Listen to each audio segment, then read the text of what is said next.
इसके पीछे हमारी वर्षों की मेहनत है। एक ऐसा कार्य राजनीतिक दृष्टि से जिसे कोई महत्व नहीं देता, उसके पीछे भी हमने भरपूर ऊर्जा लगाई। इसके पीछे एक विस्तृत चीता एक्शन प्लान तैयार किया गया।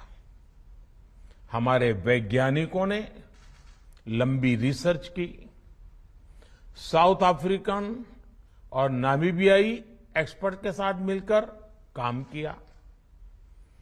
हमारी टीम्स वहां गई, वहां के एक्सपर्ट भी भारत आए। पूरे देश में चीतों के लिए सबसे उपयुक्त क्षेत्र के लिए वैज्ञानिक सर्वे किए गए और तब कूनो नेशनल पार्क को इस शुरुआत के लिए चुना गया। और आज हमारी वो मेहनत परिणाम के रूप में हमारे सामने है।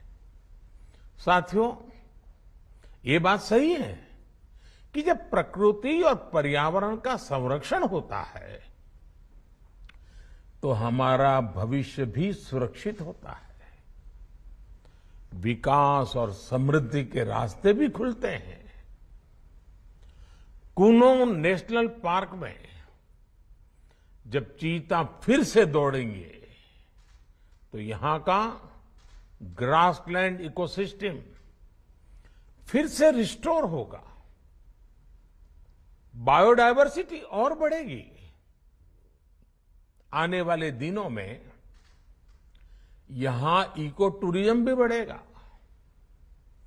यहां विकास की नई संभावनाएं जन्म लेगी, रोजगार के अवसर बढ़ेंगे। लेकिन साथियों, मैं आज आपसे सभी देशवासियों से एक आग्रह भी करना चाहता हूं। कूनो नेशनल पार्क में छोड़े गए चीतों को देखने के लिए देशवासियों को कुछ महीने का धैर्य दिखाना होगा, इंतजार करना होगा, सहयोग करना होगा। आज ये चीते मेहमान बनकर आए हैं, इस क्षेत्र से अनजान है। कूनो नेशनल पार्क को ये चीते अपना घर बना पाए, इसके लिए हमें इन चीतों को भी कुछ महीने का समय देना होगा। अंतर्राष्ट्रीय गाइडलाइंस पर चलते हुए भारत इन चीतों को बसाने की पूरी कोशिश कर रहा है। हमें अपने प्रयासों को विफल नहीं होने देना है। साथियों, दुनिया आज जब प्रकृति और पर्यावरण की ओर देखती है तो सस्टेनेबल डेवलपमेंट की बात करती है, लेकिन प्रकृति और पर्यावरण, पशु और पक्षी भारत के लिए एक केवल सस्टेनेबिलिटी और सिक्योरिटी के विषय ही सिर्फ है, ऐसा नहीं है। हमारे लिए ये हमारी सेंसिबिलिटी और स्पिरिचुअलिटी का भी आधार है। हम वो लोग हैं जिनका सांस्कृतिक अस्तित्व सर्वम खल्विदम ब्रह्म इस मंत्र पर टिका हुआ है। अर्थात संसार में पशु, पक्षी, पेड़, पौधे, जड़, चेतन जो कुछ भी है वो ईश्वर का ही स्वरूप है, हमारा अपना ही विस्तार है।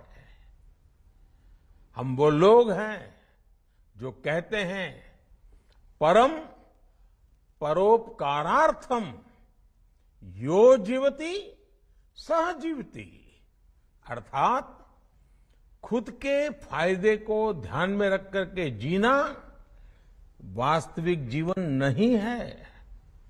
वास्तविक जीवन वो जीता है जो परोपकार के लिए जीता है। इसलिए हम जब खुद भोजन करते हैं उसके पहले पशु पक्षियों के लिए अन्न निकालते हैं। हमारे आसपास रहने वाले छोटे से छोटे जीव की भी चिंता करना हमें सिखाया जाता है, बचपन से सिखाया जाता है। हमारे संस्कार ऐसे हैं कि कहीं अकारण किसी जीव का जीवन चला जाए तो हम अपराध बोध से भर जाते हैं। फिर किसी पूरी जीव जाति का अस्तित्व ही अगर हमारी वजह से मिट जाए, ये हमें कैसे स्वीकार हो सकता है?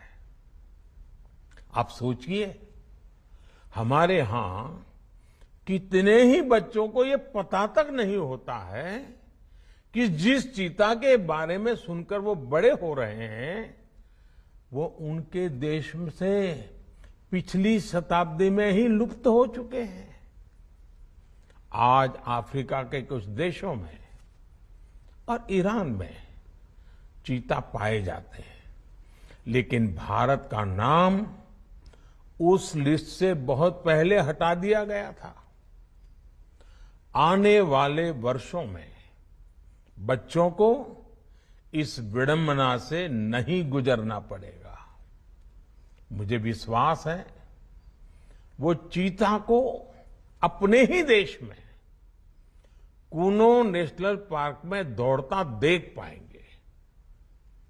चीता के जरिए आज हमारे जंगल और जीवन उसका एक बड़ा शून्य भर रहा है। साथियों, आज 21वीं सदी का भारत पूरी दुनिया को संदेश दे रहा है कि इकोनॉमी और इकोलॉजी कोई विरोधाभासी क्षेत्र नहीं है। पर्यावरण की रक्षा के साथ ही देश की प्रगति भी हो सकती है। ये भारत ने दुनिया को करके दिखाया है। आज एक और हम विश्व की तेजी से बढ़ती अर्थव्यवस्था में शामिल है, तो साथ ही देश के वन क्षेत्रों का विस्तार भी तेजी से हो रहा है। साथियों, 2014 में हमारी सरकार बनने के बाद से देश में करीब करीब